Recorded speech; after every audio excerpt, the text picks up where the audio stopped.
morning. Good morning, I'm Tom George. And good Sunday morning, I'm meteorologist Olivia James. We are at it again, bright and early again, but it makes it hard to come into work when you go outside, you walk into your car, and it's just like, cold. you know, you got to break out the defroster on your car just because of all this rain and it fogs it up. Maybe not this morning, but definitely as we go into the middle parts of next week, temperatures dropping down. Chilly afternoon, you'll want the jacket all throughout the day. Like how we consider chilly 55 now being in Georgia, but chilly nonetheless. Exactly. All right, we'll catch up with you a little later in the show, Olivia. Sounds good. All right. Well, it was the 56th Warner Robins Christmas Parade on Saturday, and ABC News correspondent Deborah Roberts was the Grand Marshal. Elise Brown shows us the sights and sounds from the festivities in the international city. Good morning, I'm Tom George. And good Sunday morning, I'm meteorologist Olivia James. Well, I guess now we can officially actually say good morning because, you know, we're approaching that shortest day of the year. I understand the sun actually only came up just a few minutes ago, right? At 7:25, just about 3 minutes ago, and the shortest day of the year is December 21st. So we're getting shorter and shorter each day, just cutting off 1 or 2 minutes each day. All right, welcome back. Well, Olivia, it seems like everywhere else in the country, the Northeast is getting hit by these winter storms. It almost feels like, you know, seeing pictures from friends up north, it's like they got snow everywhere, and then I almost feel like we're living in our own little bubble here where it's just warm all the time. That's a perfect way to describe it, actually, because the Southeast has kind of been in its own little bubble. The central part of the country is seeing the winter weather, now the Northeast, the West has seen it, the Northwest.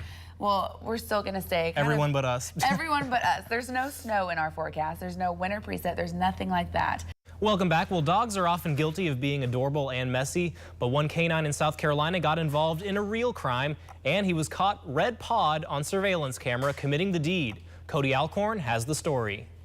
That is so funny. You got to keep in mind, though, innocent until proven guilty. Like, you know, let's not pin this all on the dog until we've been through court, right? And what he did with it after, such a dog movie. You want to keep it for later. You want to hide it, right? Right. Behind the store. Too funny. Lock your doors. I guess.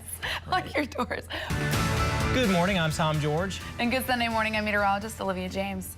You know, I've only been living here in the South for a year and a half, but it almost feels like my blood is like thin, you know? It's like I'm looking at those temperatures back home in Washington, D.C., and it's like 32 degrees, and now, but we're dropping down to the 50s, and I'm breaking out the jacket. I think this is freezing. It is pretty chilly outside, and the rain kind of makes it a little more dreary and gloomy. We'll check back with you in a couple of minutes. Sounds good. All right, President Obama and the First Lady will travel to South Africa to attend a memorial for Nelson Mandela on Tuesday. The man who changed the future of a nation is already being honored throughout the country. Tina Kraus is in Johannesburg. All right, Olivia, I'll be honest with you. I do not like cold weather. I gotta. You're from the north. I know, that's why I wanted to come down here. I wanted to escape that, but it seems like there's no escape from that. I saw that 71 on Monday, but then anything below 50 now to me is too cold. But we're about to get into the 50s range, which is about average for this time of year. I mean, it is December. It shouldn't be in the 70s, right? It should feel kind of like winter. It'd be nice if it was in the 70s. If you're a warm fan, this is finally gone. Tom?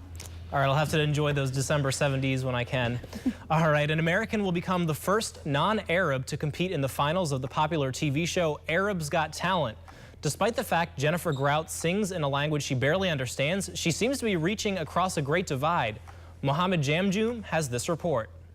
Good morning, I'm Tom George. And good Sunday morning, I'm meteorologist Olivia James. I love these, I guess it was on Jimmy Kimmel or one of these talk shows where they had, you know, in LA, anytime it either rains or it gets below 50 degrees, they start freaking out and they do these live shots and there's puddles of rain outside and it's, you know, yes. I feel like that's how we handle this when, you know, we get below 50 degrees here in Macon too. 55 is still cold enough that I can start freaking out. I love warm weather, so. I guess it is. All right, thanks, Olivia. You're welcome. All right, well, ABC News correspondent and Central Georgia native Deborah Roberts was back in town yesterday to be the Grand Marshal of the 56th Warner Robins Christmas Parade. Elise Brown shows us the sights and sounds. Welcome back. Well, how did a car drive down the interstate in Utah in the fast lane, horn blaring with no one behind the wheel? The video is so bizarre and funny. Jeannie Mose solves the mystery of the driverless car. All right, here's some of your local top stories. Students at Southwest High School gathered to remember one of their own, 16-year-old Alyssa Jackson. Jackson died in a drive-by shooting 2 weeks ago on Cedar Avenue in Macon. In an emotional ceremony, Southwest High's choir sang a song to remember Jackson, and the dance team performed a skit. Anyone with more information about the shooting is asked to call Macon Regional Crime Stoppers at 1-877-68-CRIME. Well, Newtown Macon, a nonprofit dedicated to revitalizing downtown Macon, will be getting a new leader. Josh Rogers, the executive director of the historic Macon Foundation, will replace longtime Newtown president Mike Ford. His term will begin April 1st of next year.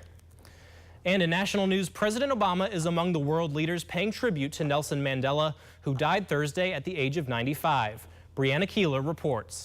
All right, Olivia. Well, yesterday I actually went to the Ocmulgee Indian Mountains because it was so warm outside. Like, it didn't feel like December. I was able to go hiking. I was like, is it really December right now? It was like 70 degrees, 75, 6 here degrees yesterday, and then they didn't even get up with Chef Audrey. What are y'all cooking over there? Yeah, I'm here with Chef Audrey. I mean, there's nothing more American than apple pie, but I mean, you got to one up that, right? Apple pie inside an apple. Inside an apple. Inside an apple. Wow. Yeah, and I must be honest, this is not my. I mean, all joking aside, though, I mean, you were telling me that with global warming and everything, with some parts of the country being, as you said, Wichita, 7 degrees. I think right now the North Pole is actually warmer than parts of the U.S. It actually is true. I just looked online at what the current temperatures are at the North Pole. President Barack Obama and First Lady Michelle Obama will join George and Laura Bush on Air Force One to make the trip. Bill and Hillary Clinton also say they plan on attending. South African President Jacob Zuma says the funeral will be December 15th. Meanwhile, efforts to honor Nelson Mandela's legacy here in the United States have caused a stir in one South Carolina county. The sheriff of Pickens County, South Carolina, announced he will not comply with President Obama's order that flags be lowered to half-staff in honor of the late South African leader. Sheriff Rick Clark says that's because he believes that honor should only be reserved for American citizens. President Obama has ordered the flags lowered until Monday. According to the federal flag code, there's no enforcement or punishment for not following the order. Yes, what's happening, Tom? Yeah, just in time for Christmas, I'm joined by the crew from Journey into the Manger. I'm joined by Mary, Joseph, and their guide. Tell me a little about, I see you're all dressed up. What's the special occasion? Well, we actually are going to be heading to Bethlehem.